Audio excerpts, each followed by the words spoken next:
She was only 19. Her name was Ilara, soft-spoken, fragile, with dreams far too gentle for the world she was thrown into. The village called her the girl with the silent eyes, for she never raised her voice, never fought back, never asked why.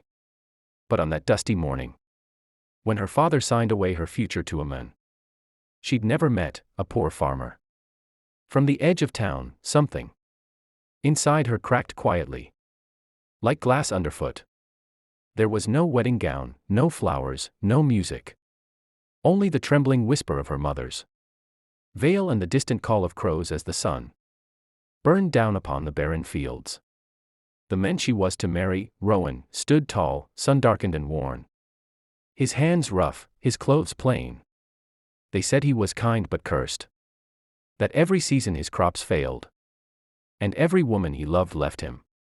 Yet when he looked at Ilara, there was something different in his eyes, not pity. Not pride, but a question. As if he was wondering how much pain she was hiding beneath her quiet. The ceremony was over within an hour. A few prayers, a few coins exchanged, and suddenly she was his wife. No laughter followed them. No feast, only silence as they rode back to his small wooden cabin by the river. The sun dipped low, painting the sky with blood and gold. And the wind whispered through the wheat like voices from another life. Ilara kept her eyes down, clutching her hands together, unsure what was expected of her. She'd been warned about men, how they take what they want, how a wife must obey. Her heart thudded in her chest like a trapped bird when he opened the door and gestured her inside. The cabin smelled of earth and smoke. One bed. One table. One flickering lamp. She stood near the door, her body trembling, waiting for the inevitable. But Rowan didn't move toward her. Instead, he went to the corner, filled a basin with water, and began to wash his hands in silence. "You must be tired," he said finally, his voice deep and calm. "There's food on the table. Eat first." Ilara blinked. Food. Not fear, not commands, just a plate of bread and stew waiting for her. She hesitated, unsure if this was a test, but hunger overcame hesitation. As she ate, Rowan stepped outside, giving her space, his footsteps fading into the night. The stars began to scatter across the sky. And for the first time since morning, she breathed. When he returned, his hands were full of wildflowers, simple, small, from the edge of the field. "My mother used to say a house should never greet a bride empty," he said, setting them on the table. Ilara's throat tightened. No one had ever brought her flowers. She whispered a soft thank you, afraid her voice might break the fragile peace between them. Later that night, when the lamp flickered low, Rowan spread a blanket on the floor beside the bed. "You take the bed," he said simply. She froze, her eyes wide. "But you're my husband," she stammered, the words catching. He smiled faintly, shaking his head. "Not tonight. You deserve to sleep without fear." She didn't understand. No man she'd ever heard of would do that, not in this village, not in this world. She watched as he lay down on the floor, facing away from her, his breathing steady and calm. Tears filled her eyes, hot, confused tears, because she had prepared herself for pain, not kindness. That night, as the crickets sang and the moonlight brushed her face, she wept silently into her pillow.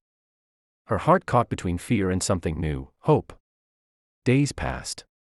Rowan rose before dawn each morning, his footsteps steady, his voice low as he fed the animals and worked the land.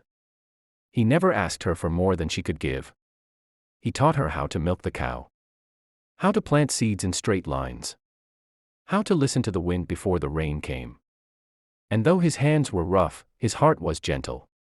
When she cut her finger once while chopping vegetables, he rushed over with bandages and worry in his eyes, holding her hand like it was the most precious thing he owned. "You're not alone here, Ilara," he said quietly.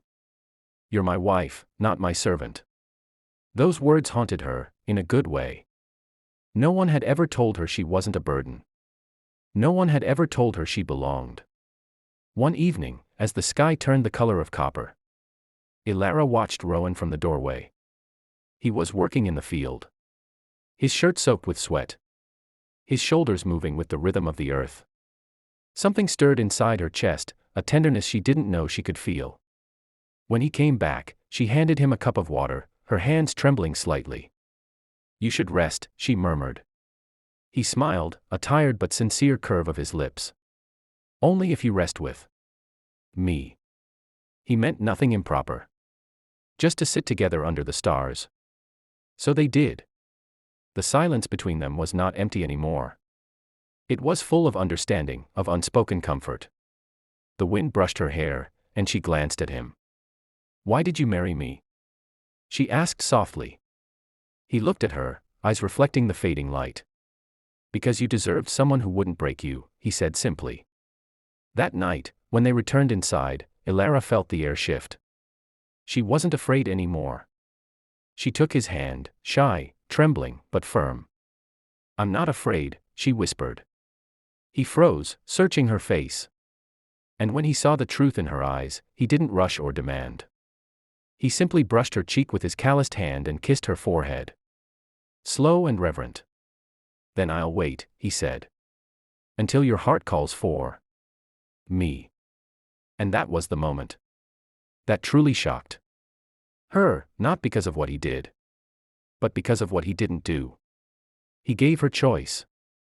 He gave her respect. He gave her time. Weeks turned to months, and the barren land slowly bloomed beneath their care. They laughed, they argued, they grew. The villagers began to whisper again, but this time not with pity, with wonder. The cursed farmer's land was thriving. And so was his wife. Ilara's laughter returned like spring rain. And Rowan, the man once called unlucky, became the heartbeat of the village, a symbol of what patience, love, and respect could heal. One evening, under the same stars that once witnessed her tears, Ilara took his hand and whispered, "You waited long enough." The world fell silent around them as two souls, once broken by others' cruelty, finally found peace in each other's arms. As the dawn broke, painting the horizon gold, Ilara realized that her marriage, once a forced fate, had become her destiny. And all because one poor farmer chose kindness over power.